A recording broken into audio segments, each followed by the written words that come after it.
So in regards to the question about how quickly does artificial general intelligence develop and what impact does this have on climate, or what impact does climate change have on artificial intelligence, artificial general intelligence development? And is it the case that essentially the disruption of the modern economy because of our own impact on things like global warming will effectively prevent the general artificial intelligence issues from becoming an issue? And so this is broadly the question.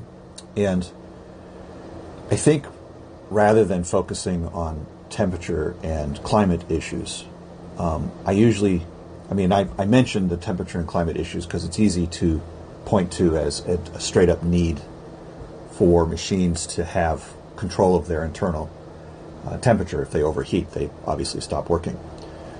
So they're going to try to manage their own temperature to some extent. Obviously not nearly as much as we might want to manage our own temperature, say, in our own homes. The temperatures we want tend to be on a much narrower range, but on the other hand, this just becomes a way of sort of understanding the issues broadly. Toxicity itself may much before become a fundamental issue as far as ecosystem relationships are concerned between artificial systems and organic systems. But none of that's really relevant to the question. The question itself is actually presupposing something like, well, the supply chains associated with the manufacture of artificial intelligence systems essentially become constrained just because of the way we're mismanaging our environment and our economies, such that this just becomes a non-issue. And I actually think that there's really 3 points that we need to pay attention to. It's not the point at which ecology fails to support manufacturing and therefore fails to support AI development or AI capacity development, but actually, and not just the point of when does AI capacity reach the point at which what would be called the instrumental convergence argument starts to work.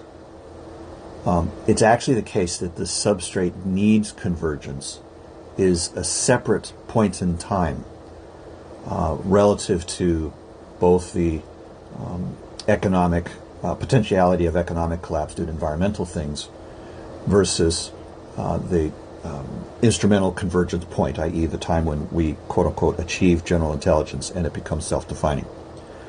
The substrate needs convergence argument ends up applying a lot sooner. So in other words, you can have substrate needs convergence happening long before you achieve instrumental convergence conditions. So in this specific sense, it's not a question of how long until we develop general artificial intelligence. It's how long until the conditions of substrate needs convergence begins. And the thing that is to be noticed is that we're already actually pretty close to the conditions under which substrate needs convergence would begin, i.e. it's long before instrumental convergence conditions start to apply. And just based upon the way narrow AI is being developed and deployed and so on and so forth, and the way corporations are working and the way the marketplace is essentially continually emphasizing the development and use of technology as a way of solving all human problems, all social problems, that it is literally at this particular point like single-digit number of years before the sort of convergence conditions of substrate needs argument begins to apply. Now, whether or not it becomes fully latched is another question, but the fact is that we're actually pretty close to the conditions for substrate needs convergence to start. And so, in this specific sense, if we're just saying, well, what are the estimates? Like someone could just ask me, based upon your understanding of the broad range of considerations here, what are the timelines that you would associate with these 3 variables? So based upon things like World 3 modeling and the kind of macroeconomic modeling that people do and based upon kind of the rates of feedback that we're seeing when looking at ecological systems and all the modeling that's being done there. There's like a ton of work that is being done in this space to try to figure out how long is it going to be before significant destabilization forces are operating in the space of national and world economies. And so for the most part, I tend to just say, year 2035 to 2050, for sure that these things will be like visibly and generally evident to most observers who are paying attention. And in fact, I think that basically the general population will be largely affected by year 2035, in noticeable and obvious ways. We're not just talking about, large-scale market crashes or what we would call recessions that have the sort of more enduring quality than the ones that we've been seeing, but for a variety of reasons that there would be increasing destabilization in just sort of fundamental metrics of what we mean by things like economic process. So will it be the case that massive supply chain disruption will occur? Well, if it does, it will probably occur before 2050 for certain. I mean, there's literally no doubt. But as far as it occurring before 2035, the probability is actually pretty high. I'm thinking like noticeable systemic disruption that causes variances of greater than 50% of current economic transaction volumes. Before 2035, I would put somewhere above 50%. So, we're not talking like the total collapse of civilization, but we're talking significant noticeable impacts. So that's, 10 to 15 to 25 years out, basically. And when we're looking at when does general artificial intelligence become relevant? Well, based upon things like, the variations of Moore's law and all the different versions of that, and the kinds of considerations associated with technology development in general, whether you're talking single core, multiple cores, or all the rest of it, just the sheer volume of compute capacity that is being produced, the network manufactured, the manufactured network bandwidth. So the total bandwidth, the total compute processing capacity in the world, and so on and so forth, that, in effect, we're already passing equivalence metrics. Like if you take the total volume of the data on the internet and the total bandwidth of like all computational processing in the world, we've already passed, single human brain equivalents long ago. And so in effect, it's now a question of, how long before we have, single corporations or single national governments hitting bandwidth and computational capacity equivalents. Obviously not energy efficiency equivalents, but even then it really doesn't quite matter. The computational equivalence is basically 10 years out.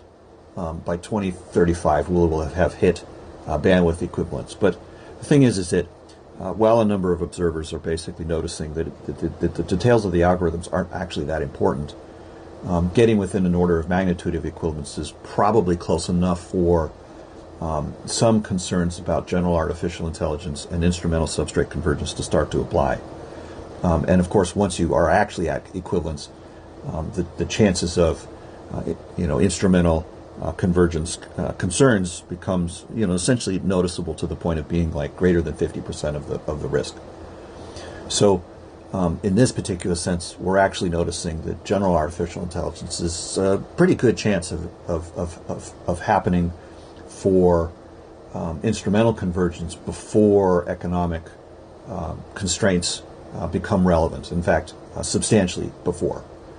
And moreover than that, there is an outside risk that the market collapse will happen to such a degree that it would constrain the development of general artificial intelligence capacity. But on the other hand, it doesn't really, because you'd have to be applying that constraint evenly, and the constraint isn't being applied evenly at all. So in that particular sense, the sort of meritocracy associated with how venture capital is allocated would essentially almost ensure that there would be zero cross correlations.